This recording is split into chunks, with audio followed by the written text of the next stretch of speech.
Chapter 6, The Geographer's Box. On the day Miss Husey had given the art assignment, Calder went straight up to his room after school. He sat down at his desk and pulled out his pentominos. The W fit with the Y and the U, and the I slid in agreeably next to the L. The X was difficult to work into the rectangle, but it might fit here between the P and the U. Pentominos always helped him think. He wrote down the word art. He followed it quickly with RTA, RAT, ATR, TRA. It wasn't what he'd meant to put on his list, but his pencil kind of took charge. He read what he'd written aloud. It was a tongue twister, he noticed, with delight, aside from being every combination of A, R, and T. Calder shook himself took him back toward the assignment. Was his weird list a piece of art? How about the old-fashioned kind of art, the kind in museums that turned up on postcards and posters in people's kitchens, the kind that they'd been talking about in school today? Miss Husey was always saying, listen to your own thinking. Well, what if he, and not those museum people, was the one to decide what was wonderful to look at? What would he choose? The same stuff that was now famous? Probably not the French lady with the too small dress. Art for him was something puzzling. Yes, something that gave his mind a new idea to spin around. Something that gave him a fresh way of seeing things each time he looked at it. What was he remembering? He crawled under his bed and dragged out a dusty crate filled with green army men. He dug down into the corner and pulled out a small box. Calder held the box carefully in both hands. It was made of a dark wood, and the corners were covered with inlaid silver vines. The painting on the top showed a man with ponytail-length hair leaning over a table. He was dressed in a fancy bathrobe, and his face was turned thoughtfully toward a window. A tool that resembled a compass was held lightly in his right hand. A large roll of paper lay under his right arm. There was a wrinkled oriental rug bunched up on the corner of the table in front of him, and his left hand rested on what appeared to be a book. A globe sat high on the cupboard behind him. His expression looked as though he'd been thinking important thoughts, and something had, just in that moment, interrupted him. Calder felt a sense of understanding, a sympathy for this man.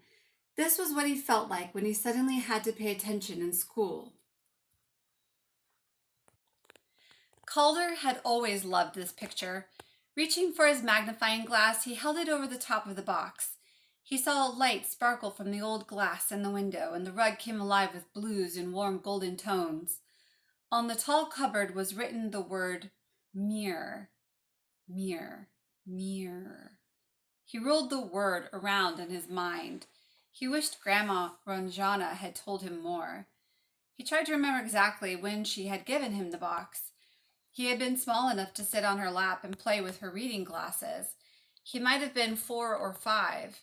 He could remember her blue velvet rocker, the cracks on her knuckles, her gentle cheeks the color of dark chocolate. Here's a picture of him looking at the box.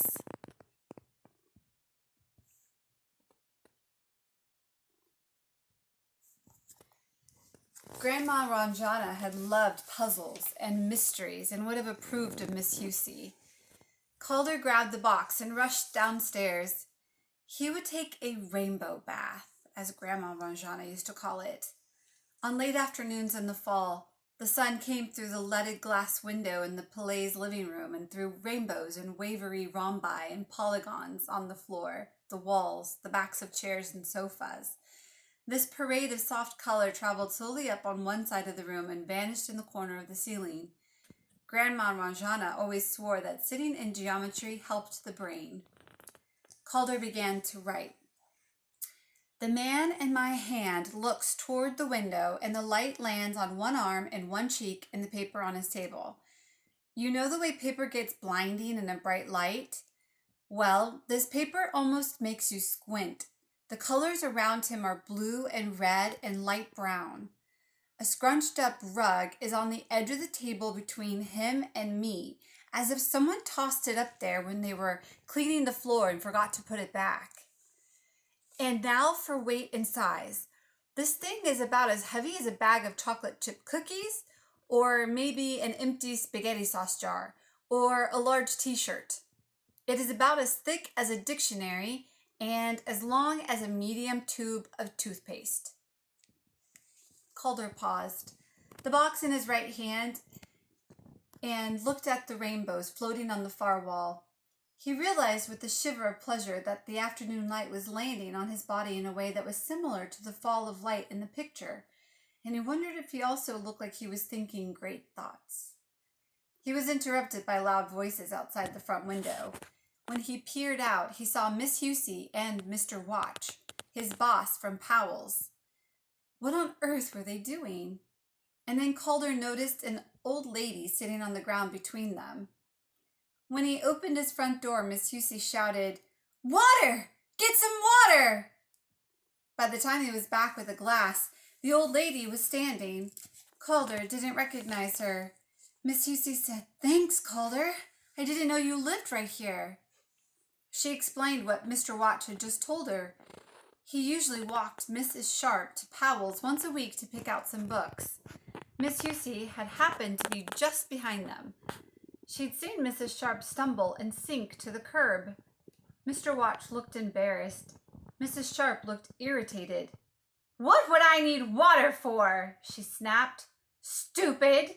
These new shoes! A grasshopper couldn't walk in them." Was she calling Miss Husey stupid? If so, Miss Husey didn't seem to notice. She offered Mrs. Sharp her arm.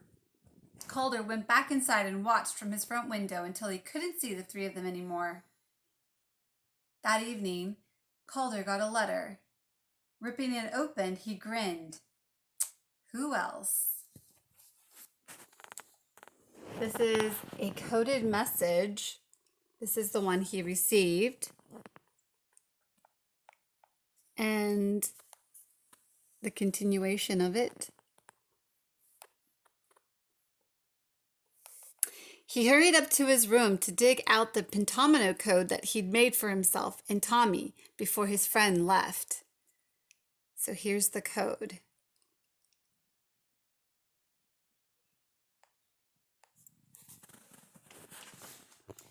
Calder decoded the message. Worried, he went down to the kitchen to tell his parents the news. Everyone in the Pillay household felt bad. Moving to a new neighborhood was hard enough, but having the kid next door suddenly disappeared seemed like a bad joke. This might be a good time for you to pause this video and figure out what was in the message. Tommy had never known his real father. During the past winter, his mom Zelda, who worked in the university library, took a vacation with two other women. They went to Bermuda. She came back with a husband. At first, Tommy was very quiet and didn't want to talk about old Fred, as he started calling him. Fred tried hard to be a dad. He played baseball with Tommy in the park. He came to school and met many of the teachers. He took Tommy and Calder to 53rd Street for hot fudge sundaes all the time, and let them get any size they wanted. After a while, it seemed like Tommy was starting to like him. And then old Fred announced, last July 4th, Calder remembered the date because it took the bang right out of the fireworks, that the family would need to move to New York. He had bought a house in the suburbs without even telling Tommy's mom. And of course, not the kid, Tommy had said when telling Calder. And now this frog business? What kind of a name was Frog anyway? Calder wrote Tommy right back. Here's another coded message. If you want to take some time to decode it.